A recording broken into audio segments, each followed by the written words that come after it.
तो एक महीने तो बाद दरियाए चनाब के अंदर ਜਿਹੜੇ 2 रूसी ट्रैक्टर डुੱਬੇ ਸੀ। एक ट्रैक्टर ਨੂੰ बड़ी मेहनत और कावश ਦੇ ਨਾਲ ਰੈਸਕਿਊ ਕਰ ਲਿਆ ਗਿਆ, ਬਾਹਰ ਕੱਢ ਲਿਆ ਗਿਆ ਵਾ। ਇਹਦੀ ਹਾਲਤ ਤੁਹਾਡੇ ਸਾਹਮਣੇ ਆ, ਹਾਲਤ ਇਹਦੀ ਦੇਖ ਸਕਦੇ ਤੁਸੀਂ। ਬਾਕੀ ਇਹਦੀ ਸ਼ੋਸ਼ਾ ਰਹਿ ਗਈ ਥੱਲੇ ਹੀ ਹਲੇ। ਇਹਦਾ ਜਿਹੜਾ ਵਾ ਕੈਬਨ ਵਗੈਰਾ ਉਹ ਵੀ ਥੱਲੇ ਰਹਿ ਗਿਆ ਵਾ।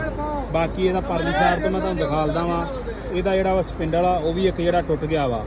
ਬਾਕੀ ਇਸ ਸਾਈਡ ਤੋਂ ਦੇਖ ਸਕਦੇ ਆ ਟਾਇਰ ਇਹਦਾ ਉਤਲੇ ਬੰਨੇ ਸੀਗਾ, ਉਹ ਇਹਦਾ ਥੱਲੜੇ ਬੰਨੇ ਸੀ। ਤੇ ਆ ਇਹਦੀ ਬੈਕ ਸਾਈਡ ਆ, ਦੇਖ ਸਕਦੇ ਜੇ ਤੁਸੀਂ। ਤੇ ਬੰਦੇ ਇੱਥੇ ਬਹੁਤ ਜ਼ਿਆਦਾ ਆਏ ਸੀ ਰੈਸਕਿਊ ਕਰਨ ਵਾਸਤੇ। ਜਿਹੜੇ ਬੰਦੇ ਨੂੰ ਜਿਹੜੀ ਸ਼ਾਇਦ ਲੱਭੀ ਉਹਦੇ ਤੇ ਚੜ੍ਹ ਕੇ ਆ ਗਏ।